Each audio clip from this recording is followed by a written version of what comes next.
Onkohan tää päällä? Okay, good morning. I think we start to be nearly ready to start, and our room is full of smiling people, so this is really nice. My name is Mari Lahti. I am coming from Turku University of Applied Science, and I'm one of the project members of this ACUCARE project. And we are really warmly welcoming you all to our seminar day, Successful Collaboration Between Child Welfare and Psychiatric Services.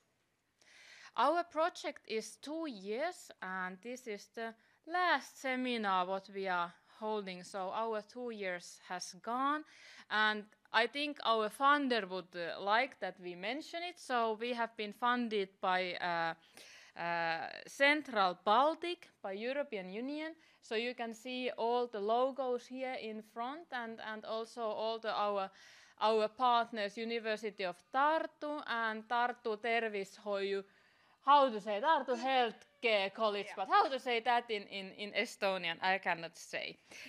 And few things, we have here our project team, and I would like you to stand up and wave to people that everybody sees who you are. So we are part of the project people. Hello. Hello, everybody. And Satu as well, but now Satu is baby. Okay, coming. And then we also have our project steering group members. At least few of them are here with us today. So I would also like you, our steering group members, to stand up and say, just quickly wave and say hello. Mary and yes. Thank you. And then today we have 3 keynote speeches, very interesting topics, and all the presenters will probably present themselves, so I'm not going to read here. We have this wonderful program given to you. Then we have lunch, and the lunch is in the first floor in the hotel restaurant. I hope that keep this in mind, because there is another seminar as well, and I think they will be served here in this floor. But our lunch is in the first floor in the restaurant, in the hotel restaurant. So I think these are the most important things what we have to say now. And maybe you say some words also in Estonian. Thank you. Tere. I will come here. Tere, mina olen Merle Linna ja mina olen olnud selles projektis Tartu Ülikooli esindaja. Ja tõepoolest, väga suur hea meel on teid kõiki siin näha. Ma loodan, et teil on väga põnev päev, et te leidsite endale töörühmad, kus peale lõunat osaleda. Töörühmade paiknemisest me räägimegi siis, kui me nendeni jõuame. Organisatoorsed asjad tõepoolest, ma ütlen eesti keeles ka üle, sest söök on väga tähtis. Meie lõuna on restoranis, mitte siin foajees, kus on Tartu linnavalitsuse konverentsi lõuna. Kohvipausid on meil siin ukse taga. Meie seminari ettekanded on inglise keeles. Teil on mappide vahel eestikeelsed lühikokkuvõtted. Kui teil on mingeid küsimusi ettekannete jooksul või pärast, küsige. Et proovige leida keegi, kes aitab teil mõista, kui tekivad mingid sellised asjad. Ja ma arvan, et see on kõik. toredat päeva. And now, Eva. Welcome. Thank you.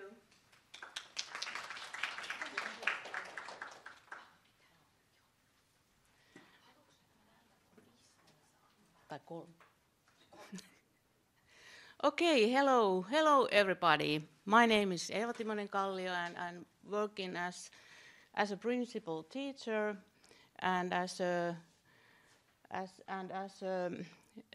research group leader in Turku University of Applied Sciences. And this ACUCARE project I have been working as a project manager. And my title today in this final seminar is Good Interprofessional Collaboration Practices in Child Welfare Services. So this, our presentations will be in English, but I suppose Merle already said that if you have any questions, you can say it in Finnish or in Estonian, and we try to manage and translate together if you have anything to ask. So we have two key words today, interprofessional. So what is it in Estonian? I don't know, please. What is it? Is it in Estonia? Okay. And in Finnish? Anybody knows? Hello, students? Moniammatillinen. Moniammatillinen, interprofessional and interprofessional. So these are the keywords. And our perspectives is particularly from child welfare point of view. So we are talking about the families and children who have already serious problems and they need special help and support. So I will present some results and findings from ACUCARE project, what kind of good practices we have found and what is it actually when we talk about good practices, what do we mean by that? And finally, perhaps some recommendations how to build collaboration practices and how to translate these ideas into study program. When I show you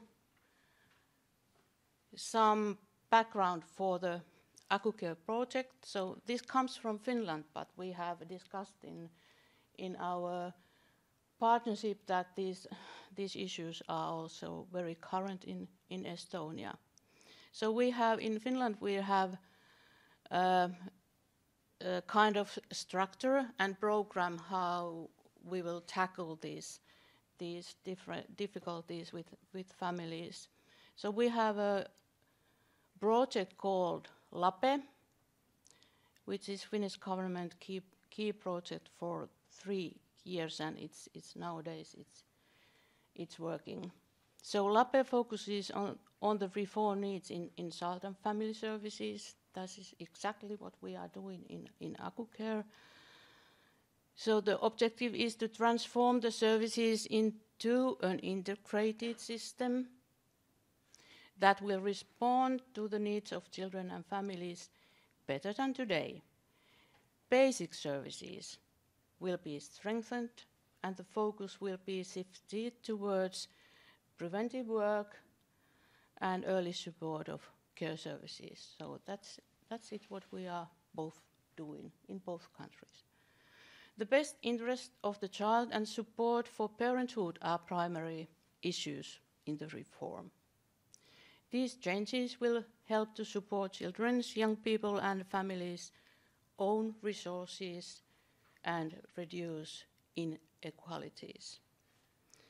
And to make us more familiar with this idea, I try to show you a little video.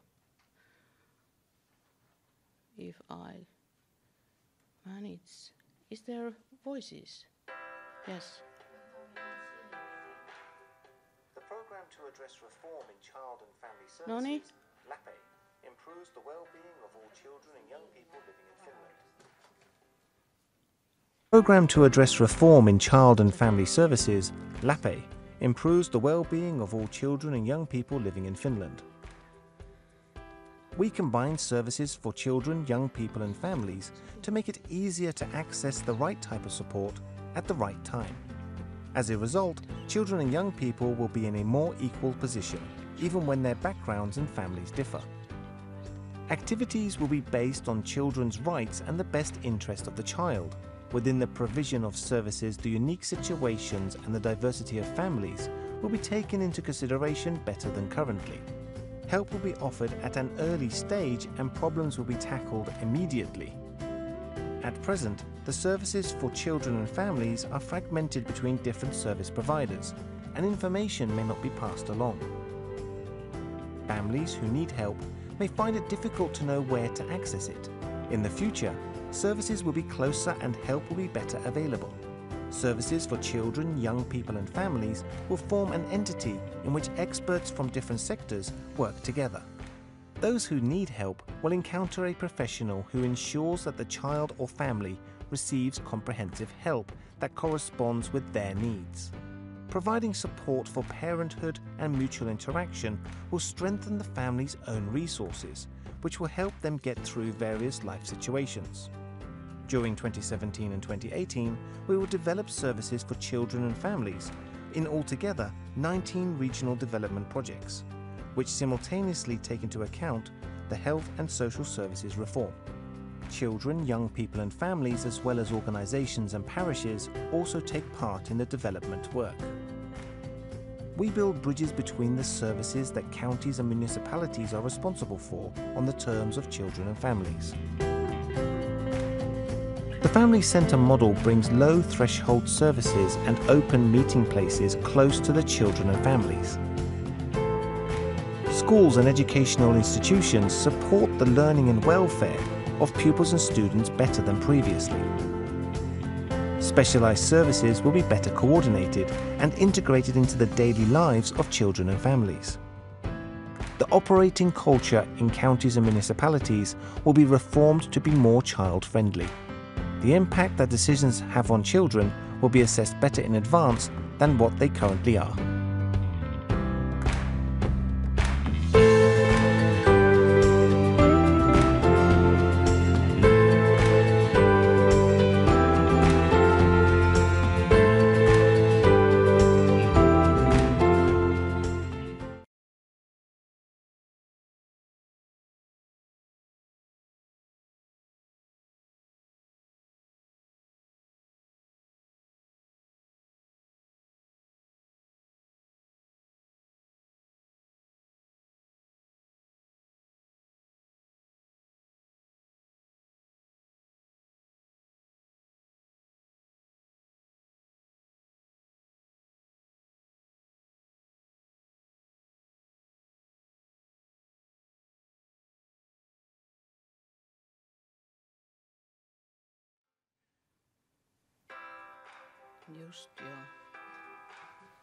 The program to address reform in child and family services, LAPE, improves the well-being of all children and young people living in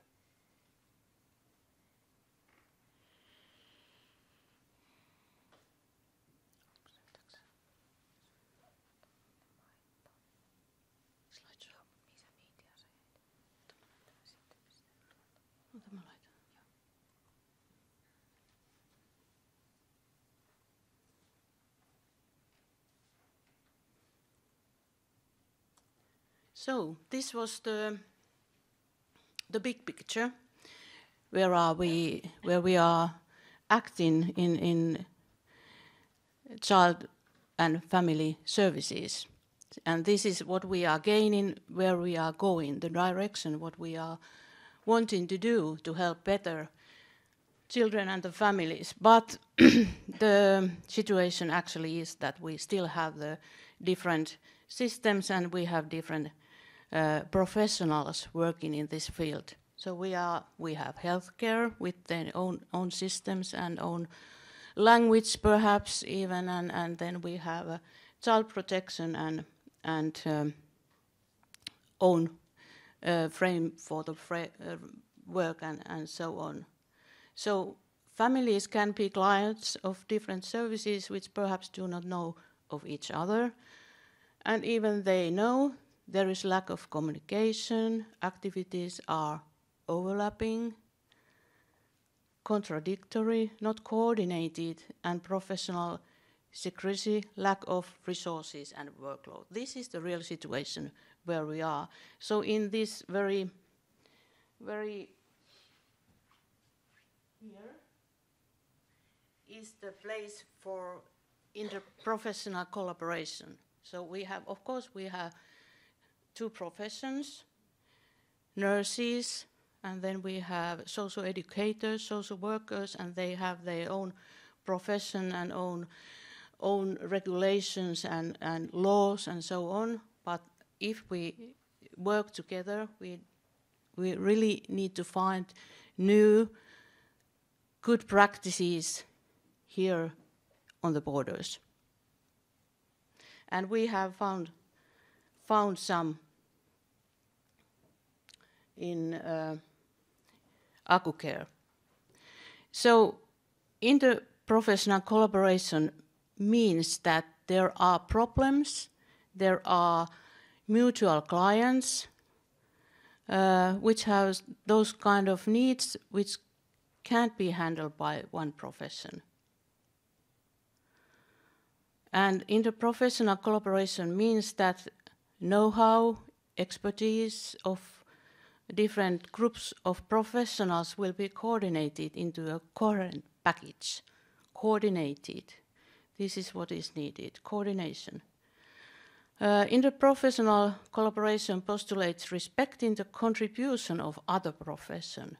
And to do that, of course, we need to know what the other profession is really doing.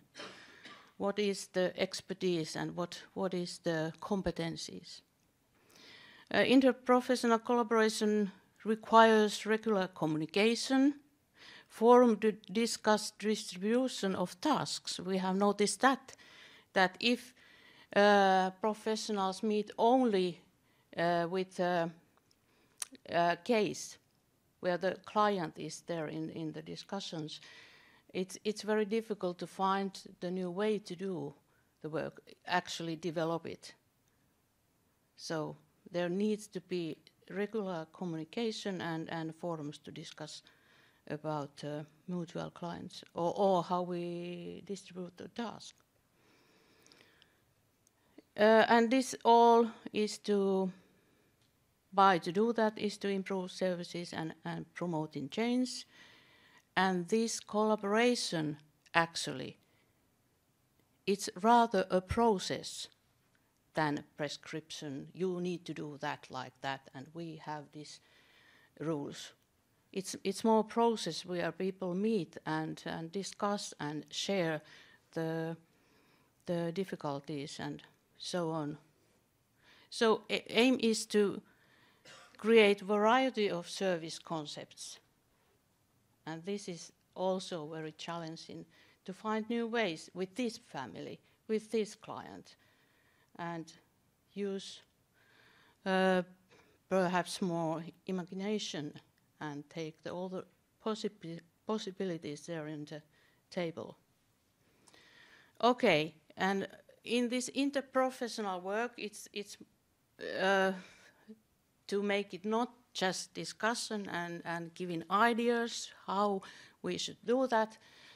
The practice is the place where these will be coming through.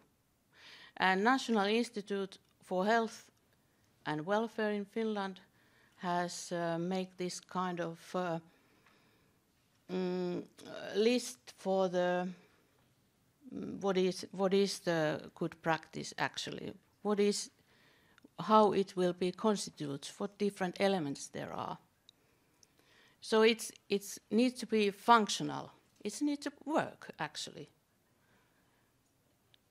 in its specific context and today we are talking about the context is child welfare, child protection, and will be evaluated in this context to achieve good outcomes for the user.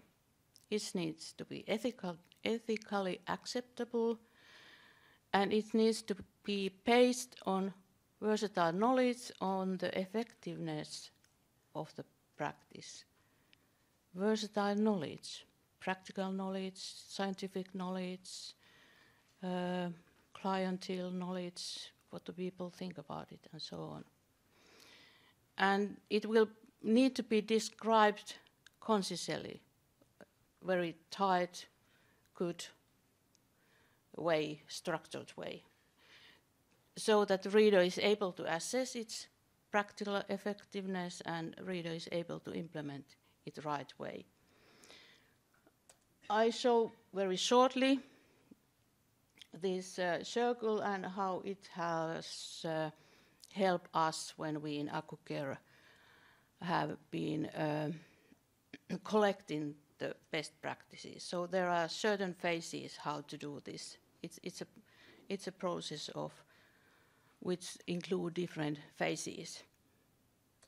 So how we did it in ACUCARE, how we conducted this good practice work as dialogical process. So first we map the current situation in both countries. What are there available? What are they going on in Finland and Estonia? And we read ministries' reports and collect practices or projects what we have in or had in both countries. So the first phase was to investigate the situation, current situation. What do we have? And then we decided, or we selected two promising interprofessional practices in both countries. 2 in open family care practices and 2 in institutional practices. And how we do that, what we do next, when we decided that, okay, these are promising, okay, so there wasn't this description available, so we need to do that. And we invited professionals from both sides, from mental health and child protection, to discuss together what are the best practices. And we call it like consultative discussions, and focus group interviews were also conducted. So I said again more precisely that the good promising, we went to the field, so to say. We went to the hospitals and we went to child protection services and asked what are the best practices. You are telling this is the best. Why is this? Tell us more. And then we have these descriptions of the best practices, and each of them 4 are from 10 to 15 pages, and they are available for you if you like. And 2 of them are in Estonia and 2 of them in Finnish. But we will write an article in English, and then all these good selected 4 practices will be presented there.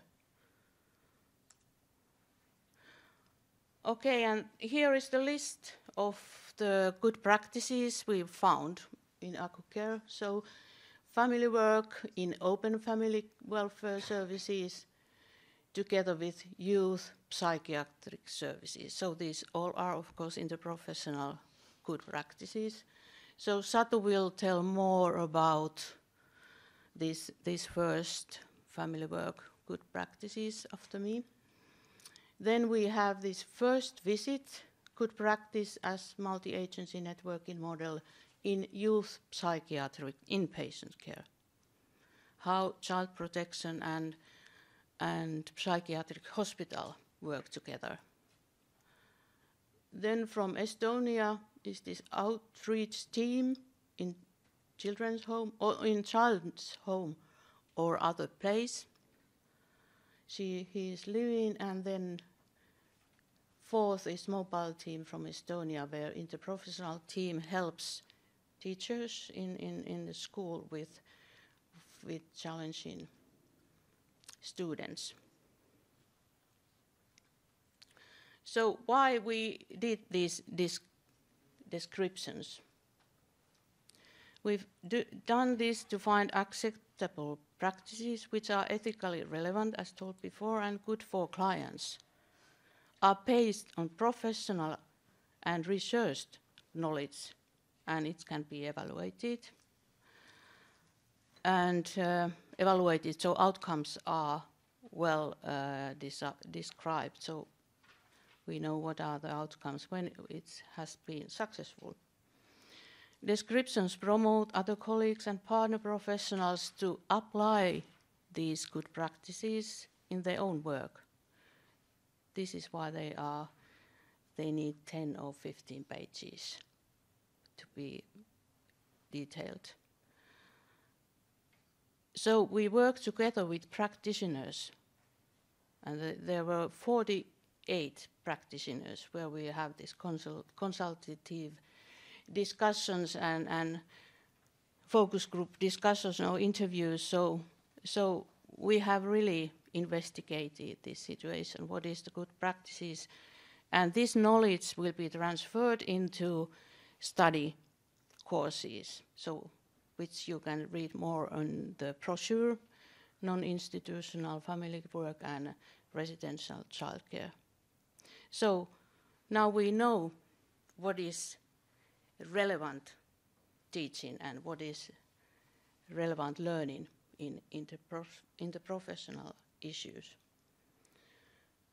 And then I just show you the Finnish platform for the coming study course in family work.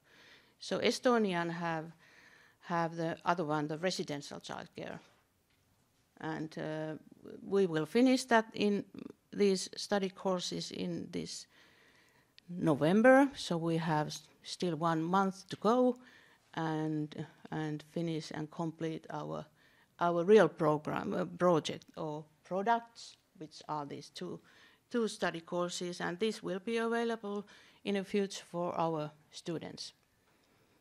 And it can be studied in e-learning in net.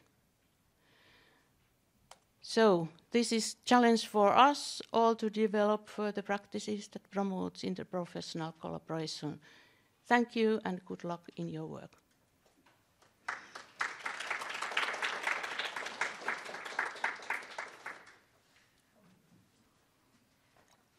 I think we have, because I'm keeping the time, we will have time for maybe one question for Eva.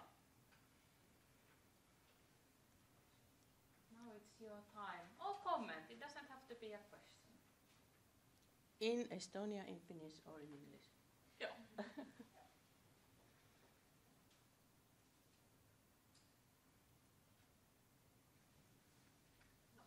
Okay. What methods did you use to describe this situation and to get the best practices? What were the interviews or what methods did you use? Yes, we have those which we call consultative discussions when we go to the working life, the hospital and family work centers, yes.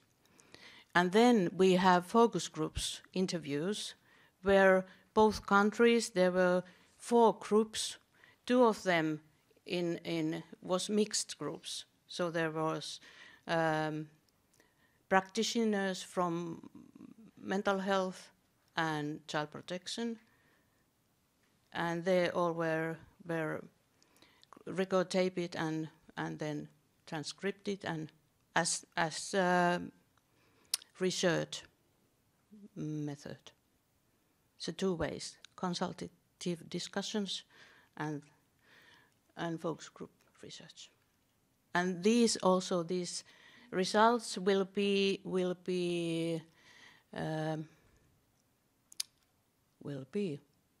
written in article, and then we have also literature review, where we find the situation right now, how it is seen in international research. Is this challenge being researched, or is it in research field interested in research field? And we found not that much. So we are in the right place. Thank you, Eva.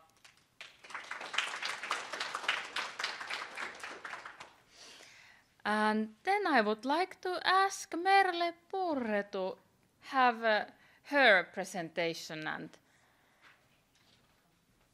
let's change the slides.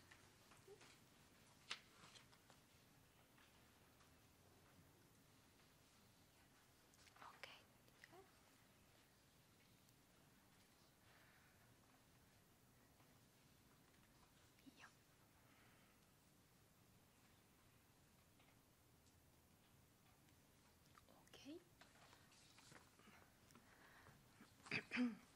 Hello to all. My name is Merle Purre, and I'm very thankful to be a part of the ACUCARE project team. Today, I will talk about competences and attitudes regarding interprofessional collaboration in the psychiatric care of children living in residential care. So a few words to introduce myself. I'm from University of Tartu, and I come from a background of semiotics, as my master's thesis was about the discourse of mental health and the stigma of psychiatric disorders among Estonian youth. I am continuing my studies as a PhD student in sociology, where my main field of interest is the stigma of mental illnesses and help seeking. And for over 4 years, I have worked as a researcher and a trainer for the Estonian NGO Peaasjad that holds the question of mental health awareness very, very close to heart. And here is a brief outline of my presentation today.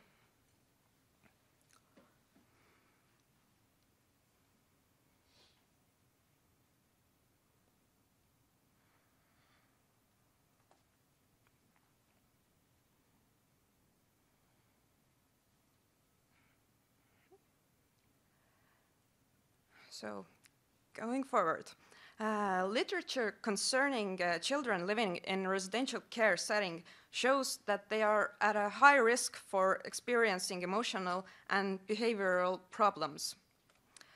The prevalence of mental health problems in children in residential care is estimated to be from 40 to 88%, making it significantly higher than in the general population. Externalizing disorders such as attention deficit hyperactivity disorder, conduct disorder, and oppositional defiant disorder are believed to be among the most frequent problems, or at least maybe they are the most noticed problems. The high prevalence of depression, post-traumatic stress disorder, use or abuse of addictive substances, and suicidal behaviors is also noteworthy. It is also important to take into note that those problems are often comorbid, meaning that different disorders can be present simultaneously. Also, as a context, I believe it is beneficial to mention the notion of deinstitutionalization. In the Estonian context, residential childcare has moved from big institutions towards family-like care, as children separated from the parents are placed in family houses of up to 6 children living with hired substitute parents. The number of children living in residential care is also lessening by every year. And in Finland, I believe the situation of family-like care has been at least a few steps ahead of us. About the methods of research. Both in Finland and Estonia, 4 focus groups with specialists were held. In both countries, half of the interviews were held among multidisciplinary groups. Interviews were transcribed, coded, and analyzed according to principles of qualitative content analysis. And what did we want to know? Firstly, it was to map the knowledge and competence base needed for the psychiatric care of children living in residential care. We wanted to find out about current experiences in network collaboration and expectations toward it. Lastly, we sought to find out how is the child perceived and portrayed by specialists working with them. One of the interesting results from the data was that residential childcare workers and social workers expressed more readiness and need for knowledge about mental health issues, rather than the representatives of mental health system expressed maybe less need for knowledge about social issues and policies, but they still go, okay, but I still need to know what they do and how they do it for my work. In the interviews, we asked child protection employees, social workers, and mental health specialists to delineate what competences they perceive as central to working with the given group. And the main themes of knowledge and competences needed can be summarized as follows. First, knowledge about the most relevant mental health and behavioral problems, for example, depression, attachment disorder, problems with communicating with peers. Second, of course, professional competences in psychiatry and social work and child protection. And thirdly, knowledge about networking possibilities and interprofessional collaboration.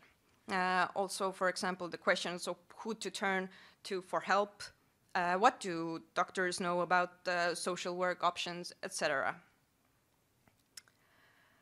But also a big theme to emerge in the interviews were attitudes and prejudice regarding certain topics. Here, the focus is a bit more on the Estonian context, as the interview quotes coming next are from Estonian interviews. A big important section would be attitudes regarding mental health problems. And here is an illustrative quote from a mental health specialist regarding the attitudes of residential care workers. They come to my appointment and say, well, we have a problem here. I see a child. They say, we have a problem. And sadly, the descriptors used to describe the child with mental health problems was more often than not, they were described in a negative light, bringing towards often those descriptors you can see there. But also, on the other hand, they were also described as thrilling and interesting and awesome children. But still, it was added that without a doubt, they are broken children. And that kind of framing can have a very either negative but still an influence on the self-identity developing in a child. it is nice to know that the specialists brought forward that mental health awareness is on the rise in Estonia. The small quote from the interview can be seen as an interesting illustration to such awareness. When I was working in the ambulance, I was more in contact with vulnerable families. Well, you can't say broken families anymore. So there is a nuance of knowing also about how it is important to talk about. But such a tidbit is a very, very nice find if you're doing discourse and qualitative analysis. But nevertheless, the stigma of seeking help for mental health problems is still evidently present, as the following quote says: "If you'd offer the parent the option of going to a psychologist, maybe you would really need counseling. Then the first reaction is that I'm not any kind of stupid, or don't make me into a fool. I ain't going to a doctor for crazy people." It's the notion that a psychologist and a psychiatrist, they're two different things, but still, going to see a psychologist, it's so difficult. The stigma regarding growing up in a residential care setting became evident in the Estonian interviews in a number of ways.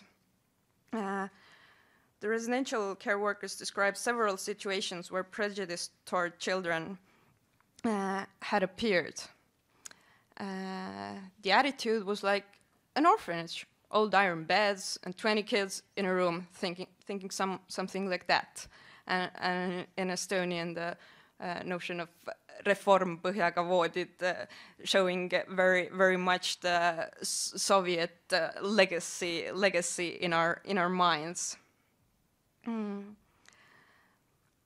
This is perhaps one of the images that comes into head when people say it at first. And here a very interesting quote is also, and then they came to visit us, a class of children, classmates of one of our children, and the home children were like, "Wow, you've got everything here, TVs and computers," like we were living in some prehistoric place. That's the understanding of home children, if they haven't had contact with what a residential care home or substitute home is.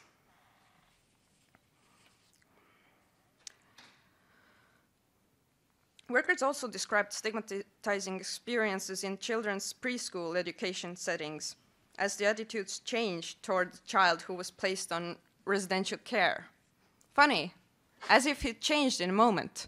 He went to that kindergarten, went to the same kindergarten than before, and as you go to pick him up, at that moment, instantly he was turned into some kind of orphanage kid by the fact that the residential care worker is the one picking him up.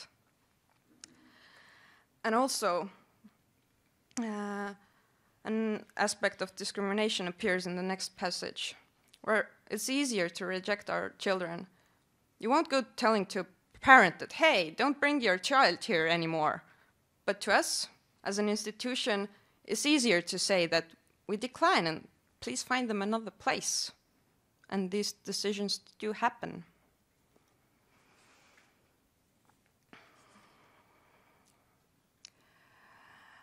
And another field of prejudice can be noticed in attitudes towards other specialists. Said that sometimes I feel as the collaborators from outside our clinic think our nurses are stupid. On the phone, they talk to us like a child and ask if we understood one or another foreign word. It makes me feel like a monkey there. Especially strong prejudiced views were expressed towards psychiatrists, where the doctor can be seen as the one giving out labels without maybe even delving into the problem or the case enough. But apparently it also goes both ways, as the view of from the social field was like, the doctors are not going to listen to a social worker. They have their big ego. If you look at the category that doctors and pedagogues are the ones who don't listen to a social worker, even though all the strings lead to the social worker. So here, a bunch of different prejudice towards members of the other field and the other fields are apparent. And I believe that the possible roots for this interprofessional prejudice can be one of perceived influenced by the perceived hierarchy, but also having little information about each other's work and competences.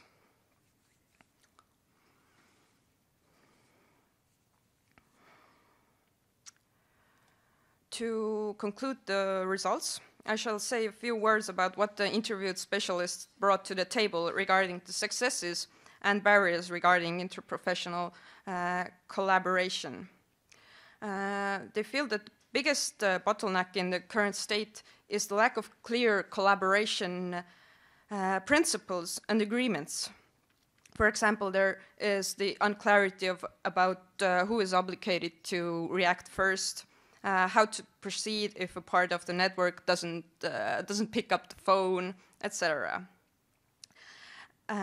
Whereas the biggest successes were described mostly in the terms of finding persistent collaboration partners, both on an individual and institutional level. And the case in Estonia was that current cooperation is mostly based on personal relationships rather than the professional position and the relationship. It's the case that okay, we are working together with that school, and we know that their social worker or psychologist is like really awesome, and we have a great connection with them. But quite often, it's exactly that one person there who is carrying the main weight of the good, successful collaborations. So, what have we found out? At first, it's evident that children living in residential care settings can be affected by different stigmatizing attitudes. The societal image of a broken child or a child with a broken soul is quite prevalent in the discourse, and it can be of strong negative influence when the children's identities are developing. And that is one of the points that also the specialists working with the child can take into notice of how to counter the stigma. It became evident that to address the complex problems, it is crucial to involve schools and education specialists into the collaboration to address the problems wholly. Interprofessional and intersectoral collaboration can be a key feature in systematically supporting children in residential care. And it is very important to promote interprofessional learning, as it paves way for specialists of different fields to understand each other better, and thus providing better care for children living in residential care. And to sum up, I'll use the pertinent words of Hugh McLaughlin. Effective interprofessional working needs managers who are willing to be less risk-averse, controlling, and bureaucratically driven to facilitate and encourage the development of professional wisdom, creativity, and expertise in the delivery of human services. Here's big references. And thank you.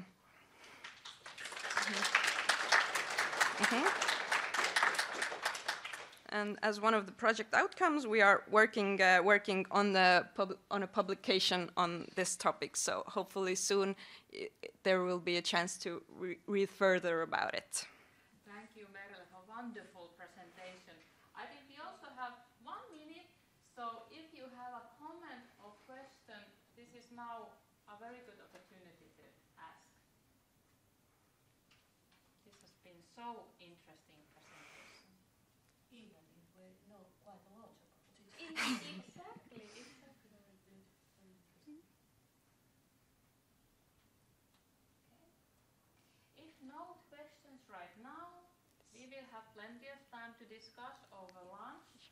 But now we will have our last presentation. Satu, I would like to ask you here.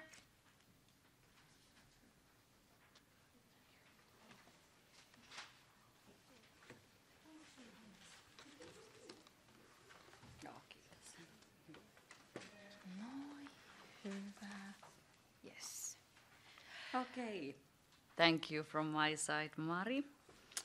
And it's so nice to see you all here today. About my subject, what do you need for effective working with families?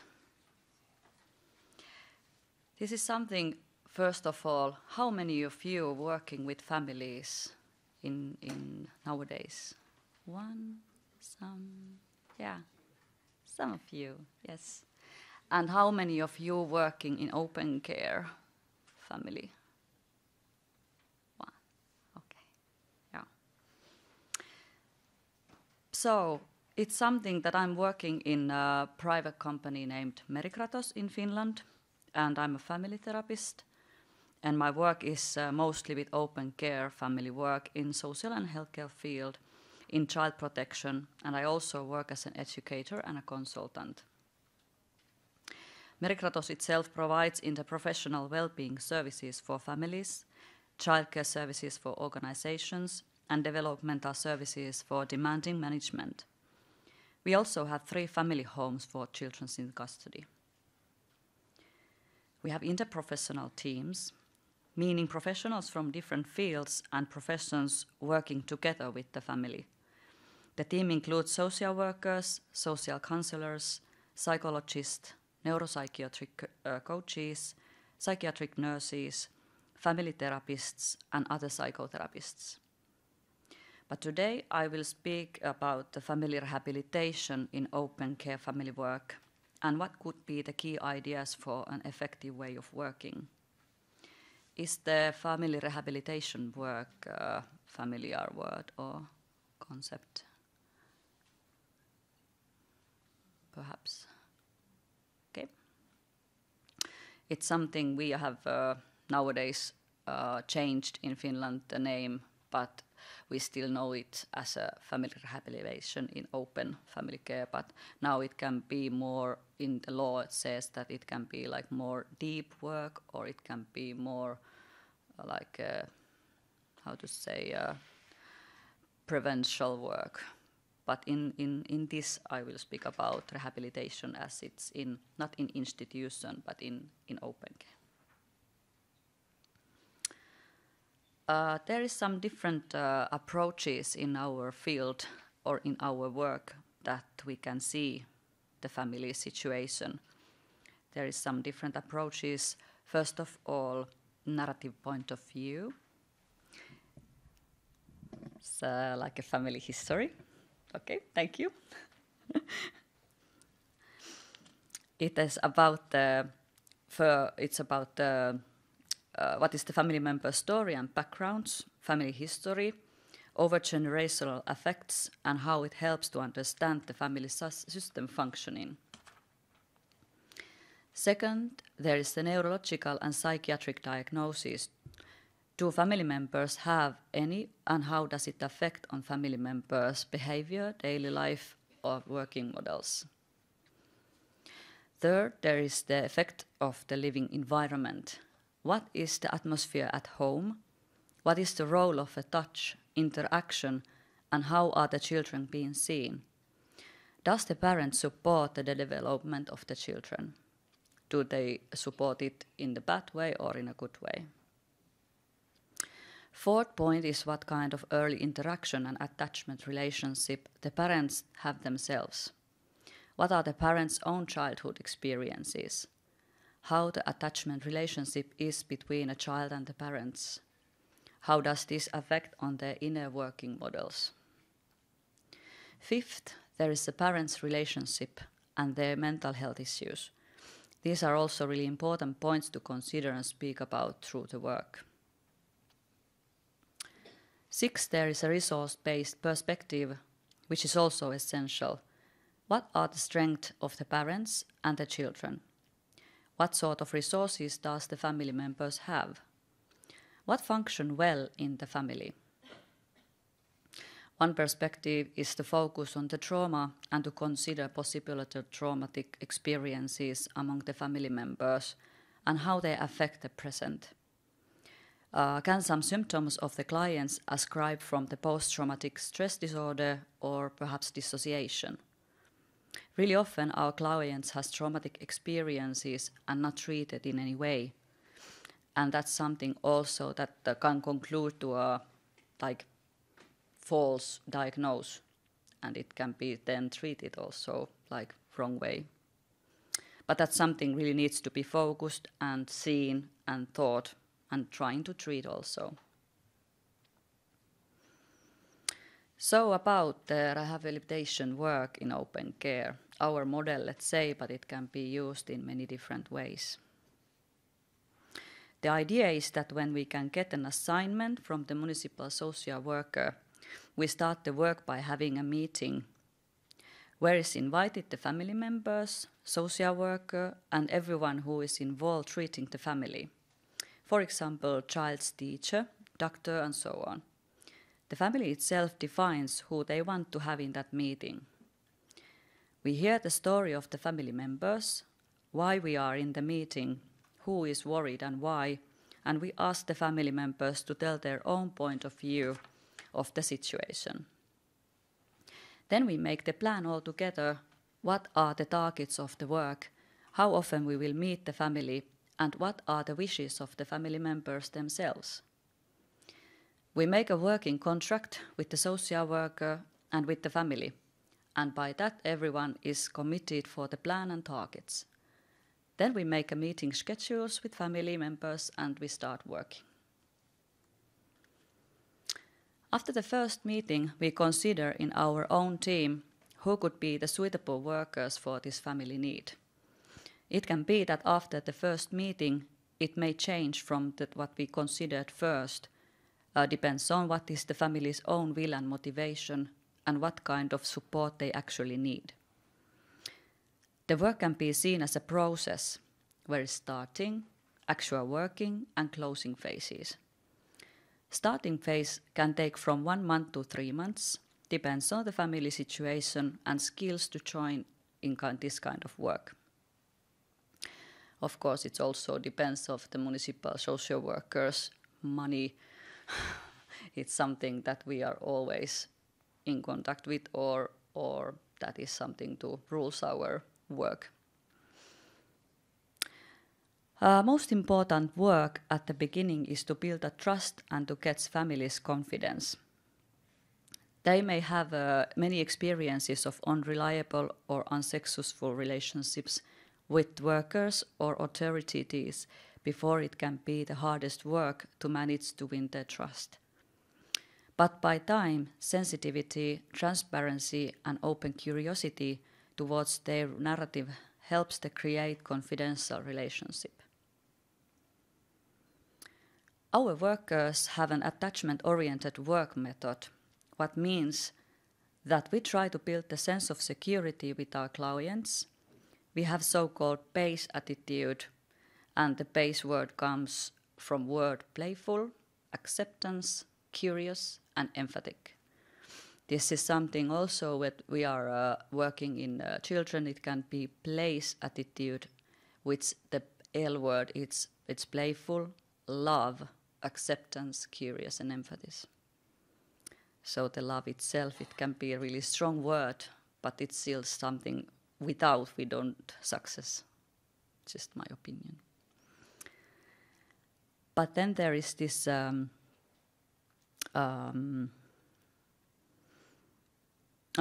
we practice the clients with the clients a reflective way of thinking and mentalization. And we try to support parents to learn thinking that way also. Mentalization means ability to see how mind works in ourselves and in others, trying to understand behind the act. What are the reasons we act like we do? Then the client's own understanding and reflection of his or her own grown background is important. As workers, we try to give the family members the feeling to be heard and treated as a partner instead of an object for the treatment. To give that, it needs respectful, equal, and dialogical relationship, where we listen without judgment why they think their situation has gone to the point that they need help or support from outside, from the professionals. It's often really painful and shameful for the family, and it's important to try to decrease their shame and fear of being stigmatized. Child protection has always had and has still a negative reputation, and family often has been under a lot of judgment before our work. So it's really important effort to encourage them and see something good in their family function. Something honestly positive points and action they have done well. To bring up positive resources and some good ways of doing can open totally different path for the future of the family. Normally, families are used to get just negative feedback, and they heard many times how they are failed as a parents or they have a problematic child, and that can leave nowhere good as we have seen it. We met the family normally in their own home and in their daily environment. It's the best way, first of all, to them to arrange the meetings, because they don't have to leave home, they don't have to arrange like babysitters, and it's more cheap when they don't have to organize how to come to the office. For us, it's more informative when we meet the family members at their home, because it's something we can see their family dynamics better and how their family system function in practice. When we want to discuss subjects not suitable for children, for example, domestic violence or parents' own traumatic stories, then we can book a meeting in our office. Children doesn't come there. If we want to see the children by themselves also, we can meet them also in the office and speak some else from there. We also work after normal working time, which means that we can go to families' home, for example, at 6 o'clock in the evening and in the weekends, if it suits for the family. Then we can see different kind of living than in the daytime, and also if the parents are working, then they don't have to take free from work because of our work. That can be sometimes a reason why the parents doesn't commit to the working, because they don't want to leave from work earlier, and they don't want that other people know their situation and about our meetings. We give an opportunity to meet us by their conditions. This flexibility and sensitivity normally increase the motivation and trust between us and the family. After the important starting phase, we start the actual working phase. Then we first sit down again with the social worker and the family, and they have a possibility to tell how do they feel about us and our way of working. Then we tell about our observations and what we think could be done and what kind of support the family would need. We can start working with the parents for their relationship problems, for example. We can start to meet the children alone, or we can start to meet the parents and the child together. The working team is composed, for example, of a social counselor, family therapist, and a social worker. Normally 2 to 3 persons are involved to this work, and we try that we stay the same through the whole process. Then we can meet the family, for example, 3 times per week, like 2 to, let's say, 1 to 2 hours per meeting. And different workers of a team can meet in a different variety of the family members. This sounds a little bit confusing, but I think everybody got the idea that we can be quite like flexible of what we do during the week, different ways. We can have therapeutic conversations with the parents and children. We can do some operative meetings, for example, go out, play with the family, go to shop with them, do the banking with them. If they have like, let's say we have some situations that the parents having drug issues, they are going to this daily pickup for the medicines, then we can then go with them, and we are in many kind of daily life working with them. We try to help them to organize or arrange their daily lives, because the basics can be first something. If it's not working, then the whole work doesn't work. So we try to make step by step that first the daily life goes a little bit easier or better, and they are the ones who do it. We are just supporting them. We don't give the possibility that we do the work, but it's something that we do together. Every working process is still unique, so the aims of the work might be, for example, improving the relations between the family members, finding ways for the family to act more constructively, reinforcing parenthood, practice together how to cope with the family member who has some mental or neurological disorder.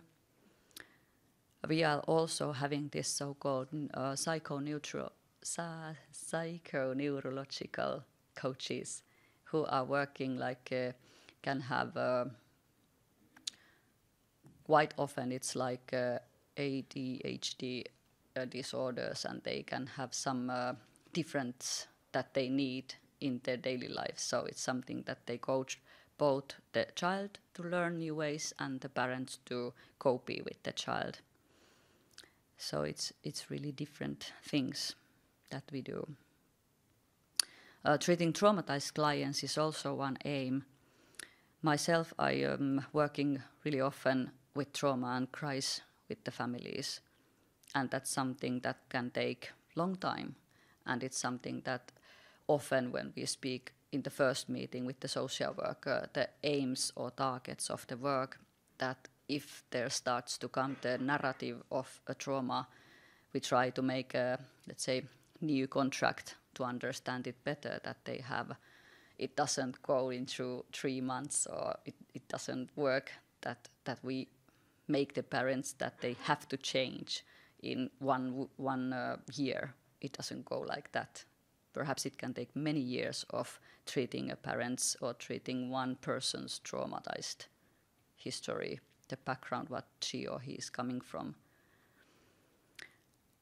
But that's something we always try to consider when we speak about we have like point meetings. We put the things back together, where what we have done, what is the parents felt, what is the children's situation then. It's the social worker can stay with us through the process, and she knows or he knows where are we going at the moment. And it's not that we are working half a year and no connect or no contact, and then we tell the results. It's not that. One aim could also be that the professionals to find a common view and understanding on the family situation and the family's own expectations and wishes. This is one important of our work, to participate in the professional meetings that family has. For example, they ask us to come to school meetings, psychiatric meetings, and so on. Really often our clients are really tired and feel themselves powerless in bureaucratic jungle and in multi-personal meetings. They ask us to come to support them. We are pointing out the family's side and bringing up the things we have done together. It also seems that we are trying to say that they are really they have a possibility to deal with the things, and they are like having some positive ways to work, and we try to bring up their let's say resource, what they still have as a parents, instead of looking what they don't have. It's important that the whole interprofessional workers who are involved in families' treatment collaborate well, and everybody has the real-time knowledge and information about who is doing what and what is the situation in the family in reality. It's also really important that the family itself is treated as a partner and they participate in the meetings as their own life expert.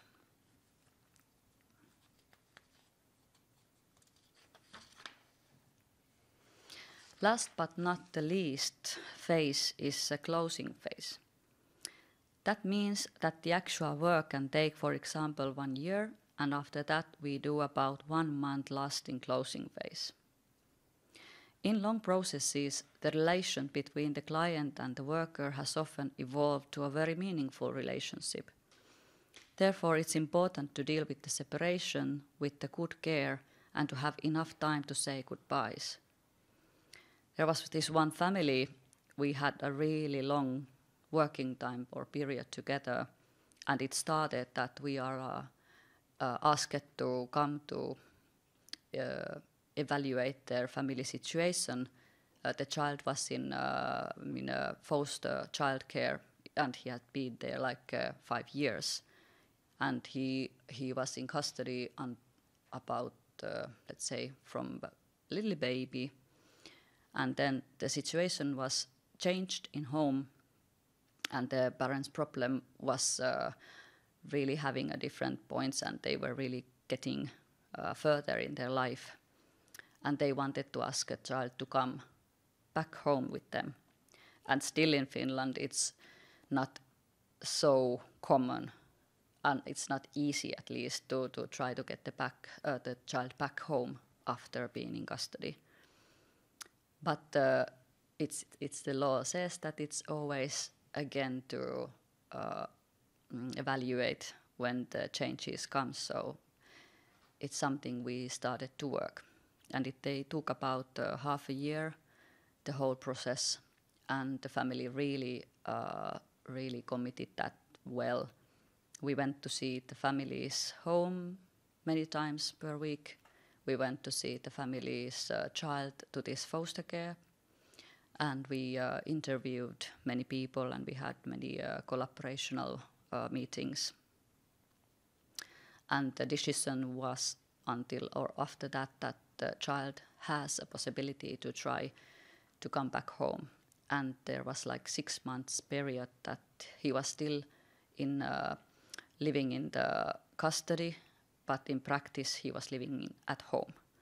And then we visited many times per week a family's home and the teacher in school and the school when the child went to this new school, and we saw how it does work there. And the child went also to a psychiatric, and the psychiatry itself were evaluating that what was the condition of the child through this half a year's work. And then it was like the family rehabilitation work in open care for that period. And after that still the child got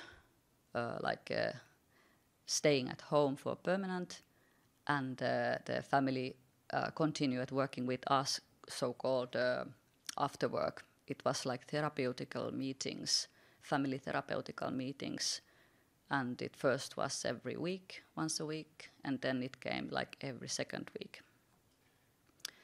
And the mother had, in that last period, she got the cancer, and it was really making the situation fragile again, that if she doesn't go through it well, then what is the child's situation in that the father is he able to treat the child alone in home? And the mother asked us to also to come to see her in hospital, so when she was having the treatment there, and that we managed to make the family therapeutical working also in there. They were so involved in these meetings, and still I have some emails and pictures of their life in my working email, that how are they now, and seeing the boy is now 11 years old, and it's something that has gone a long time and looking good. Not without any problems, but looking good. And they are still having some support. And because it's also really important that it doesn't leave the family alone, that they still need the work, they still need the support, but how to encourage them, how to make it that they want that, it's important phase also.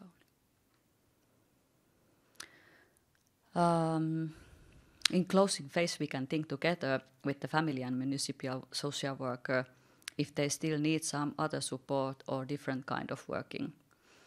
Sometimes a child can continue having support meetings with the social counselor, or other parent can continue his or her therapeutic meetings.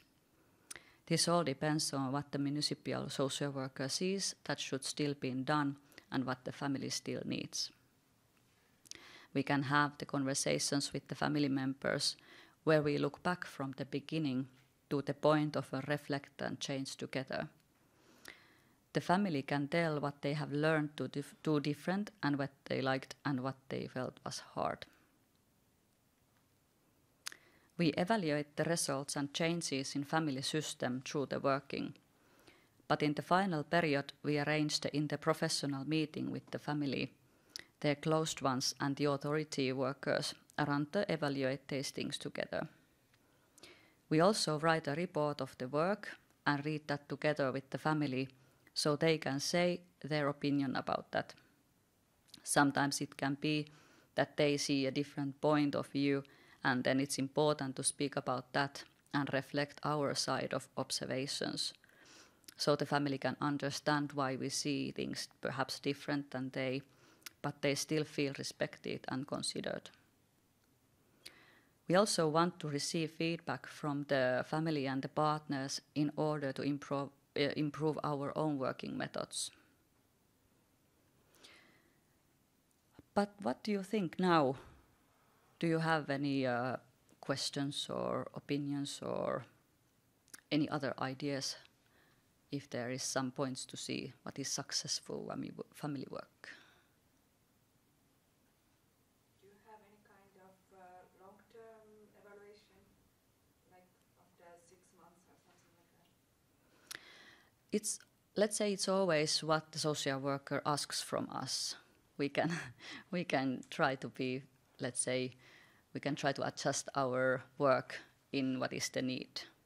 Can be, but often we can just also ask what is the meaning of it, because when there is evaluation, it's always still some kind of what's the word? It's always still working. We don't go and just evaluate. It's always still something that stays or goes somewhere. So I don't know if I answered well your question, but it can be even more than the half a year, but then it's already still working, not just evaluating. And yeah, exactly, yeah. And always when we are in interaction with people, it can't be just that we are observing. I feel it's always some kind of interaction, and there is always some kind of process inside. But the parents have to know that we are evaluating. It can't be mixed. It can't be confusing that are we working or are we evaluating. They have to know. It has to be transparent. Thank you. Some other... Yeah, it's fine.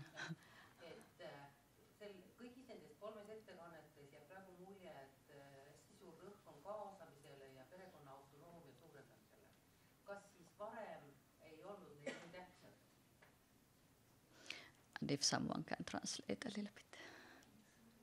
Is it possible? Thank you.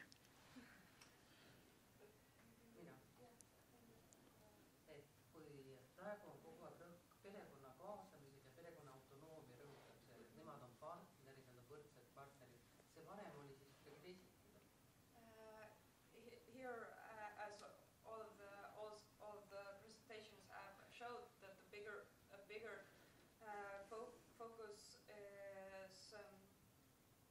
including the family, and but was it different before?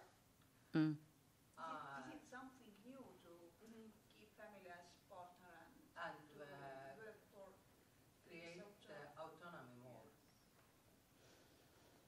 changes in the system? In Finland that we have seen. Have you worked like that a long time, or is this something new? In the field. I have seen myself, before I was working like 11 years in foster care, in residential childcare, and after that in Finland, during that time, it has changed. And there has been the law itself, the child protection law, came up with the more need or urgent to work with families. So when I was starting the work in residential childcare, year 2000 to come up to 2011-12, there was some changes inside the Finnish system.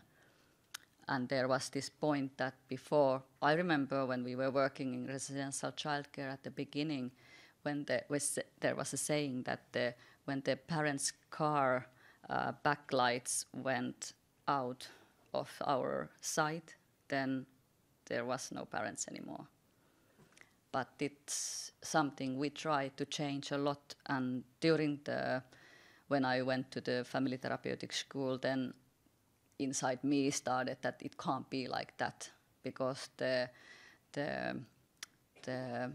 problems of the children's mind, what happens to them if the parents are forgotten, it was really destroying the identity of a child. And the way we were speaking sometimes of the parents, even we didn't speak it true or that the children heard it, but they felt it as in the atmosphere. It was really destructional to the children's mind. But it has changed, and it's on work to try to change it. But still, I know it's not easy, and it's something that takes still a lot of time and a lot of collaboration between different fields.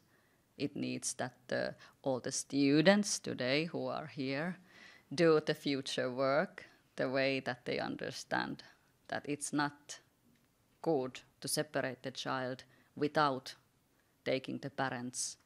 Even if you can't change the parents' behavior, then the work is to say goodbyes.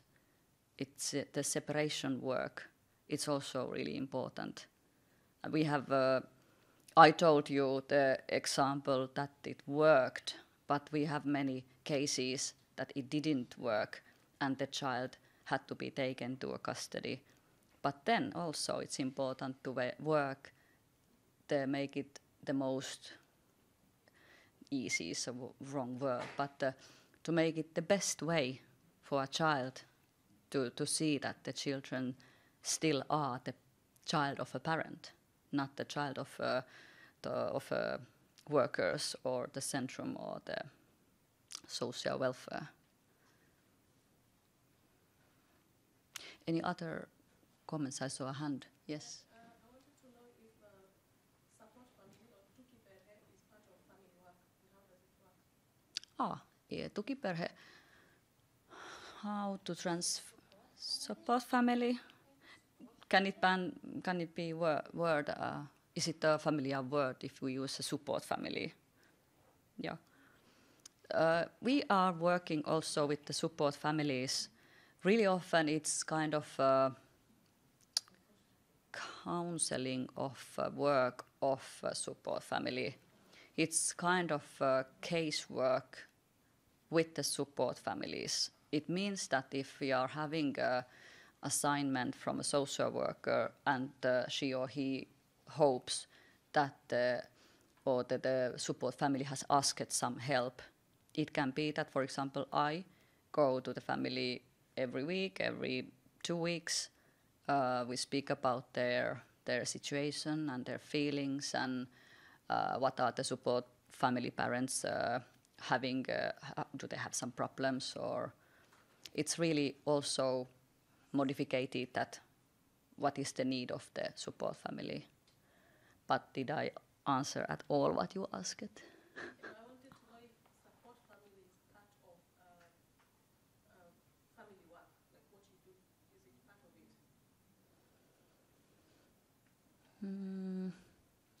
I am not sure if I understood if it's something that. Let's say that in Merikratos we are not having or offering support family work, but we are working with the support families. Yeah, is it now making sense? Okay. So it's something that there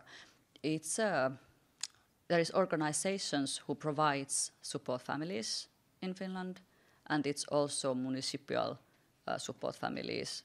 Different fields or just private families can start to be support families, and they are always under supervised.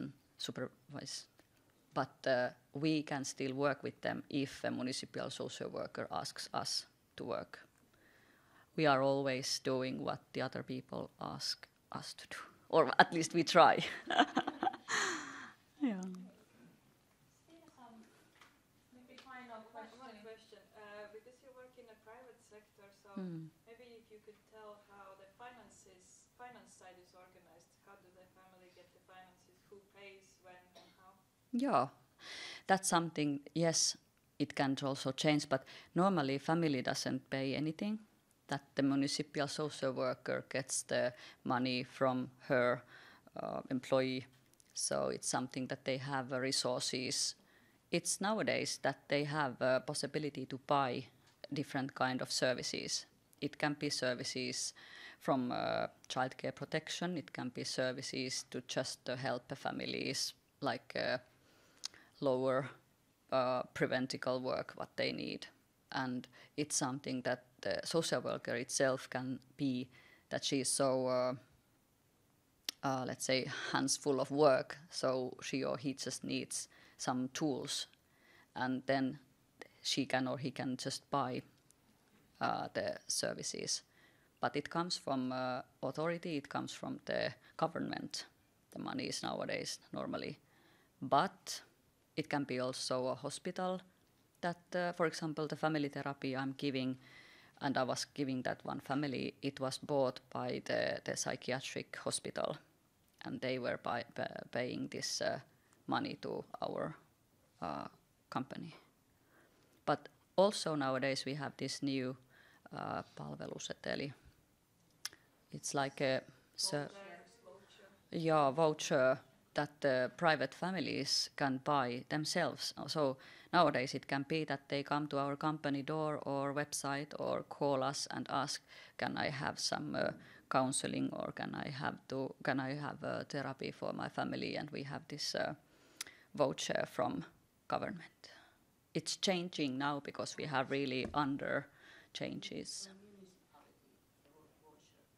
Municipality, yeah, exactly, correcting. Municipality voucher. But it's coming if the SOTE word is any. Yeah, so we still don't have exact knowledge what will happen in the future, because we are really under construction of SOTE, social and welfare reform. Yeah. Just one question, because this is interesting, this private sector and public sector. So is it very common in Finland that there are private sectors offering services? I think I have seen, let's say now 15 years of the field, and it's something that it's a growing field, the private sector in social welfare. It has been for long term as a welfare of, what's the word? Terveydenhuolto. In healthcare. Thank you. So this far I am from the. Yeah. Even I am, but the idea is that it's growing field, that social services are also having a private sector field. Because I think this is a difference between Estonia and Finland. Yeah.